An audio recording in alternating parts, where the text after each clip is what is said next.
변방 목사의 아침 묵상 2026년 2월 16일 월요일 아침입니다. 오늘은 시편 29편 1절로 11절 말씀을 통해서 여호와의 소리 이런 제목으로 말씀 묵상의 은혜를 나누겠습니다. 어제 주일 작은 교회를 방문해서 예배드렸습니다. 오랜 시간에 지하교회라는 절망스러운 자리에 사모님의 암투병까지 이어지며 절망과 포기라는 단어가 어울릴 자리에서 그럼에도 주님을 붙들고 멋지게 예배하는 교회였습니다. 힘이 되어줄 것이 하나도 없지만 베드로와 요한처럼 내게 있는 예수님의 이름을 붙들고 방문했습니다. 주님은 이미도 교회와 목사님 가정을 붙들고 계셨고 황홀한 예배를 마치고 돌아왔습니다. 주님께 감사와 찬양을 올려드립니다. 예배를 마치고 돌아와 설 명절 준비를 아내와 함께 했습니다. 매년 우리는 설 명절에 만두를 빚습니다. 우리 가족들은 만두를 별로 좋아하지 않습니다. 다만 만두를 좋아하는 나를 위해 1년에 한 번 금식의 포상으로 아내가 섬겨주는 것입니다. 긴 시간의 준비와 만두를 빚어 먹는 기쁨은 나 혼자의 기쁨이고 아내에게는 힘겨움이고 자녀들에게는 의미 없는 바쁨에 불과합니다. 그래서 적극적으로 도와주어야 합니다. 1년에 한 번 하는 나의 사치스러운 순간이지요. 그러나 이것도 이제는 그만두어야 할 것 같습니다. 설 명절이 시작하는 오늘 주님은 어떤 말씀으로 인도하실까? 오늘 말씀은 나를 라마나여 선교회로 이끄시며 주셨던 말씀이기도 합니다. 4절 여호와의 소리가 힘있으며 여호와의 소리가 위엄차도다. 본문을 살펴보면 여호와의 소리가 무려 7번 반복되고 있습니다. 히브리적 사고에서 이 7이라고 하는 숫자는 완전성을 말하죠. 여호와의 소리가 얼마나 힘 있느냐, 그리고 어디까지 힘 있느냐, 이 부분에 완벽하게 힘 있고 언제나 힘 있고 어디서나 힘 있다, 이런 의미들을 담고 있다 생각됩니다. 그러니까 여호와의 소리가 세상을 창조하고 주관하고 모든 상황을 통치하고 그 온 우주 속에 그 광대하심으로 주관하실 뿐만 아니라 세밀한 그 작은 부분에 이르기까지 완벽한 여호와의 소리의 통치가 이 땅에 존재한다, 이렇게 말씀하고 있는 거지요. 특히 오늘 본문은 여호와의 소리가 백향목을 꺾고 화염을 가르며 광야를 진동시키고 암사슴을 낙태케 한다고 하는 정확한 자리들을 통해서 이 시편 기자가 만나고 있는, 다윗이 만나고 있는 상황들도 암시하고 있는 것 같습니다. 여기서 말하는 여호와의 소리는 번개를 동반한 폭풍을 말합니다. 이 천둥과 번개가 견고한 레바논 백향목을 쪼개고 쓰러뜨리는 이 장면을 먼저 보여주고 있는데, 여기서 레바논의 백향목이라고 하는 것은 고대 근동세계에서 힘과 위엄, 제국적인 자부심을 상징하는 것이었습니다. 그것을 여호와의 소리가 쓰러뜨렸다는 것이지요. 인간의 의지하는 견고함도 하나님의 소리 앞에 무너진다고 하는 다윗의 선포입니다.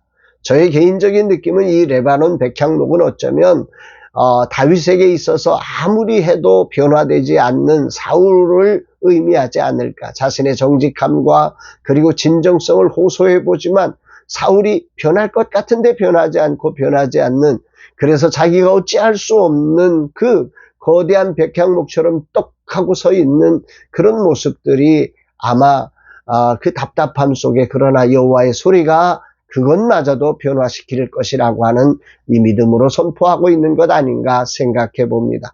화염을 가르시도다라고 하는 표현은 고대 가나안 세계의 번개와 폭풍의 신이 이 폭풍의 신이 감당하는 것이라 생각했지만 다윗은 여기서 여호와의 말씀에 복종하는 피조물에 불과한 것임을 선포하고 있습니다.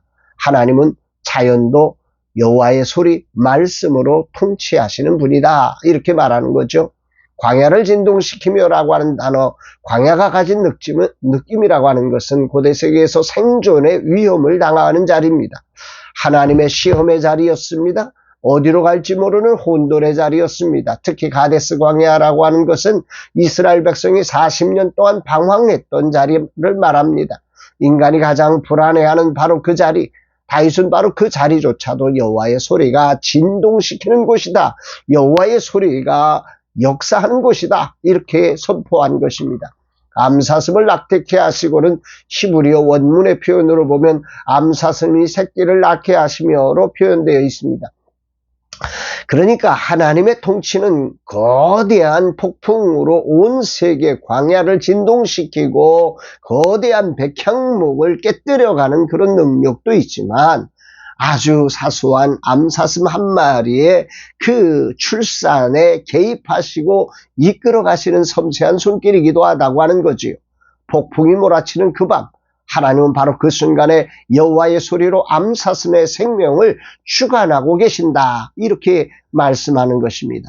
지금 다윗은 고대 근동의 그 바알과 우상에 사로잡힌 세상을 향해 하나님께서 온 우주 만물 자연을 통치하시고 인간의 힘과 권력의 모든 힘을 무너뜨리시며 이런 폭풍의 한가운데서 그러나 생명을 낳게 하시는, 오늘 다윗과 같이 연약한 암사슴 같은 인생들의 그 출산의 장면까지도 개입하시고 그 출산을 보호하시고 인도하신다고 하는 사실을 선포하고 있는 것입니다.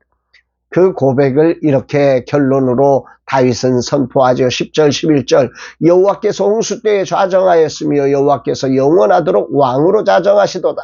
여호와께서 자기 백성에게 힘을 주시며 여호와께서 자기 백성에게 평강의 복을 주시리로다. 폭풍이 부는 곳이 세상입니다. 폭풍은 어디에나 존재하지요. 광야에도 폭풍이 불고 바다에도 불고 산에도 들에도 붑니다. 그러나 여호와는 홍수 때에 도망하지 않으시며 좌정하시는 분이시라 말씀합니다. 이 동사는 왕이 보좌에 앉는 공식적인 표현입니다.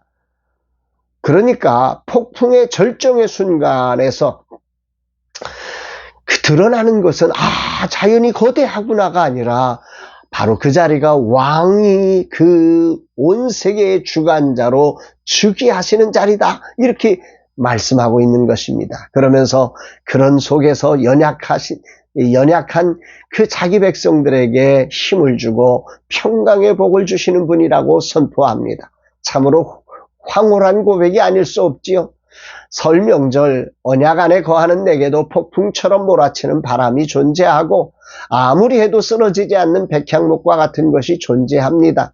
그러나 오늘도 여호와의 소리가 힘이 있어서, 오늘도 이 여호와의 소리가 그 모든 것들을 주관하며 암사슴 같은 나의 모든 삶의 자리에 하나님의 출산을 관장하시고 이끌어가시는 분이심을 저는 선포하며 이 하나님을 찬양하며 이 날을 보내려고 합니다.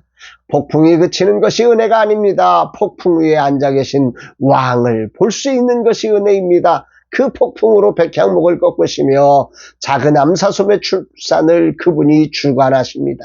오늘도 왕으로 좌정하사 거대한 힘으로 세상을 주관하실 뿐 아니라 섬세하게 암사슴 같은 우리에게 힘을 주시고 평강을 주실 하나님께 집중하며 나아가는 날 되기를 다짐해 봅니다.